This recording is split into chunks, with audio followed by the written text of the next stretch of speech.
Welcome to my channel, Redeeming Thunder. I'm here to give you a fabulous prophetic word. This has a lot to do with, well, entering the promised land. One has to first dismantle any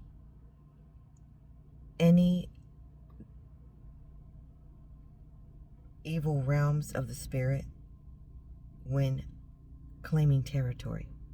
Okay? And one does so for the prodigal children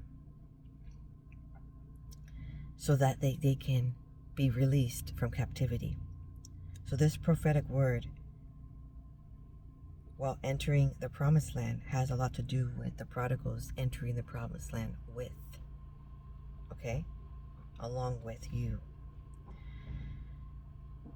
And this is very fascinating because it is now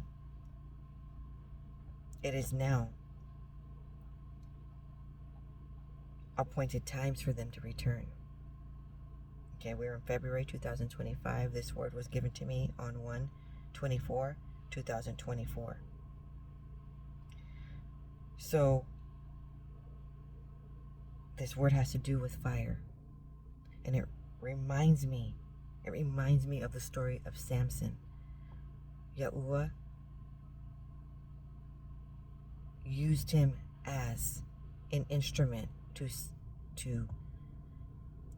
put the enemy in desolation and despair. Okay? He used his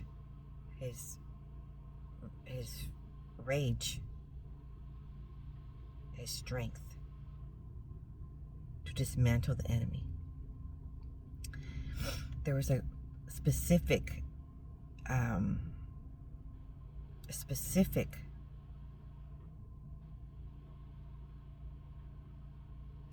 story regarding when he tied the fox's tails and lit them up, and he sent them out to the land, and it basically incinerated the entire area, the entire fields. Everything was ruined. That is what Yahusha is doing in this hour, supernaturally. So, the prophetic word given by Ruach HaKodesh in Hebrew is my shana, which means wish for a child. Pray for this child in this hour. Pray for her, he says. So as I pray in Ruach HaKodesh, then says, Nema shana.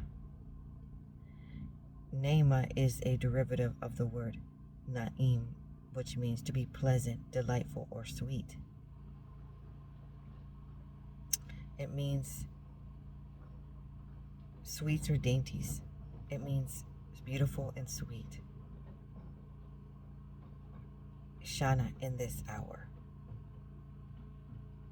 So that's what he wants me to pray for her.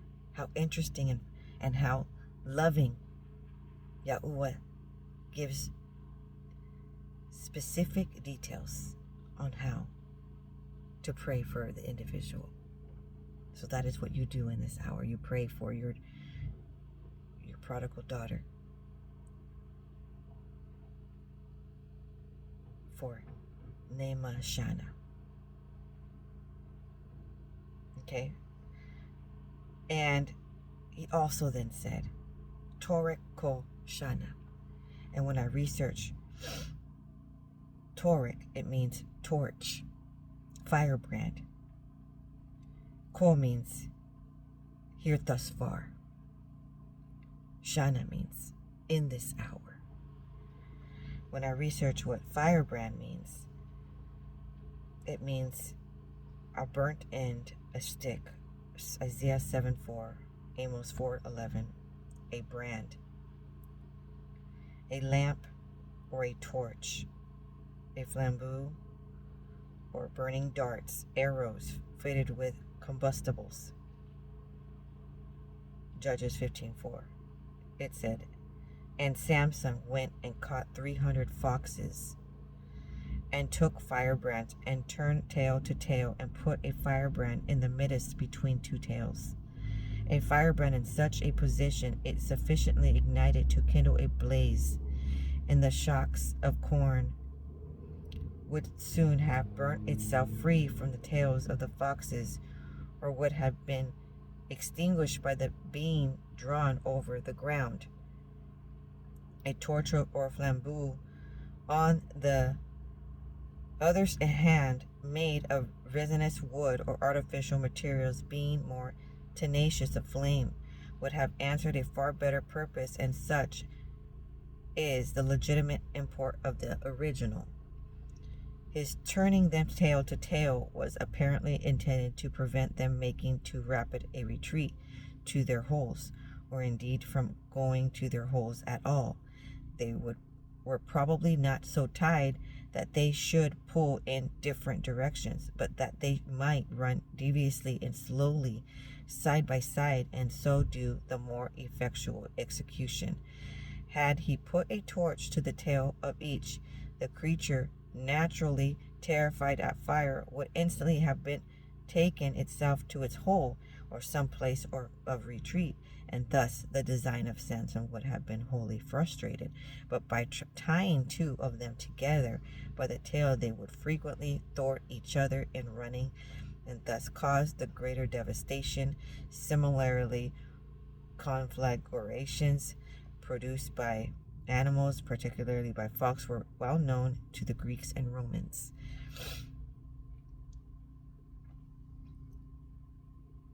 Okay, so Lycop Horn,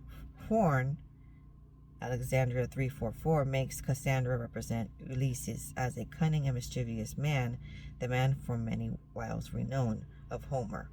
So also Homer had made a story of a fox and made a theatrical presentation of this, of a story similar to.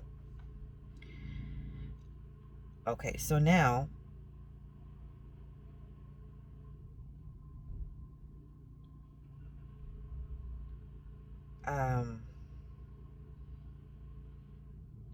more information on torch. Zechariah 12:6, which usually signifies a lamp, and a torch and a lantern. And let's see, a flaming torch is sometimes quoted by the prophets as a symbol of great anger and destruction. Zechariah 12:6.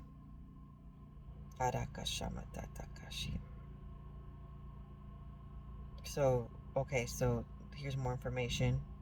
Compares Rezin, king of Syria, and the king of Israel, two bitter enemies to Ahaz, king of Judah, two tales of smoking firebrands. And this is appointed times for the prodigals to return. So, of course, firebrands are being let loose in this hour. Firebrands are being let loose in this hour to sabotage all demonic forces. Okay, supernaturally, right? To cause the enemy to let go of its reins on your prodigals. Hallelujah. Now, and so not just that, but I recently received another dream in February 2025, and it had a lot to do with the physical therapist saying we need to hurry up, begin the therapy, meet me in the other room. He said, because the smokers are coming. And I was like, what in the world? And when I woke up, I'm like, what in the world? He said, smokers. Why do you say smokers? And I realized that this is exactly what he's talking about. Yauma had me recall this prophetic word given to me a whole year prior. Excuse me, not in April. This is in January. 2024. So now has come full circle that we are going to receive our prodigals. Because with the divine authority given, the firebrand torch has been ignited. And it has been set ablaze to resounding territories so that it dismantles all attempts to delay destinies and to sabotage Yahuwah's plans, and they have been defeated. Hallelujah. The enemy is defeated. And how amazing that Yahuwah brings up Samson. And he said 300 foxes. So